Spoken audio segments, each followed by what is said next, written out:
Chief Meteorologist David Karnes is not in the studio today, but he's still working for you. He's at the hardware store, Elders Ace Hardware in Lakeside, helping folks program their weather radios, along with some wonderful people from Hamilton County Emergency Services. Hello, David.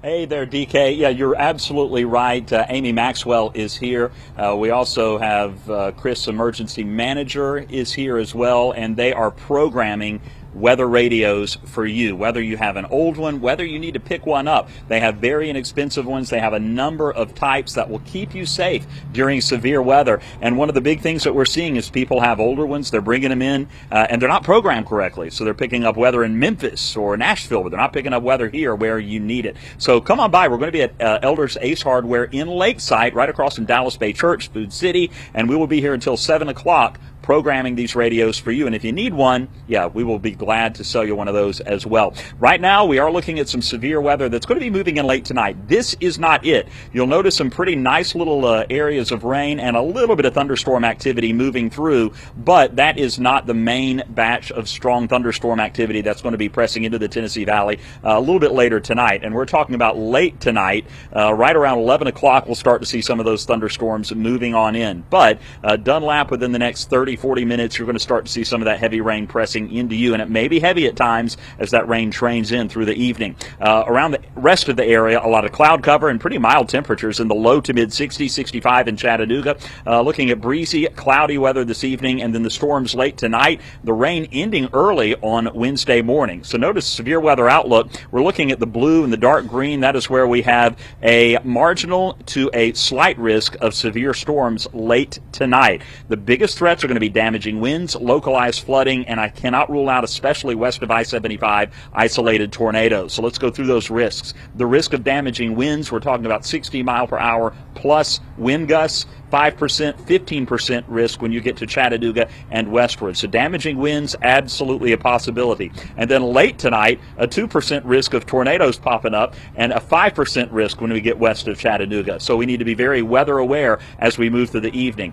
Rainfall, that's going to be another issue. Localized flooding, especially up on the plateau and westward. A half an inch up to 1.5 inches of rain, and some of that could fall in a pretty short period of time, so please be aware of that as well. If you're going to be driving around late tonight or during the overnight, I would recommend you not doing that. So here is an expanded view of our clouds and radar as the front gets closer, and you can see ahead of that system a few of those showers beginning to make their way into parts of the Cumberland Plateau near Dunlap, moving into the Sequatchie Valley. By 11 o'clock, you're going to see that main line beginning to push into the Cumberland Plateau, and then around midnight, you'll start to see it moving into the Tennessee Valley. Some of those heavy storms by 1 a.m. will be moving through McMinn County, and then we'll start to see it moving up into the Blue Ridge. This is 2 o'clock in the morning. That line still moving through Chattanooga. And then after about 3 o'clock, we'll start to see things winding down in terms of severe weather, but we could still see some areas of heavy rain as that front just slowly drifts through as late as 5 or 6 in the morning.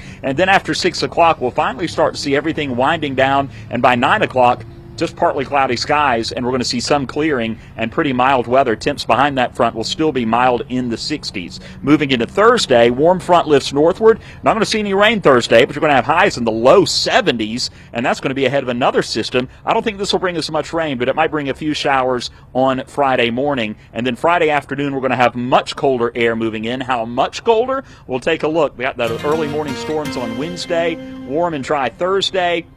And then as we head on into our Friday, again, a few showers on Friday morning. And then look at Saturday. I think we'll have some rain showers again Saturday night into Sunday, but notice the temperatures. We're going to be at 47 degrees on Saturday. We'll be at 50 degrees for the high on Sunday. And then we'll see temperatures really starting to level off in the low to mid 50s by Monday and Tuesday of next week. Overnight lows going to cool down as well, down into the low to mid 30s. And I will tell you, we are after the weekend, we're going to start to settle into a cool and dry pattern that's probably going to take us through the better part, if not through all of next week. So come on down to Elders Ace Hardware. You can still get your weather radio. You can have the folks from Emergency Management program it for you, and you will be ready for storms tonight.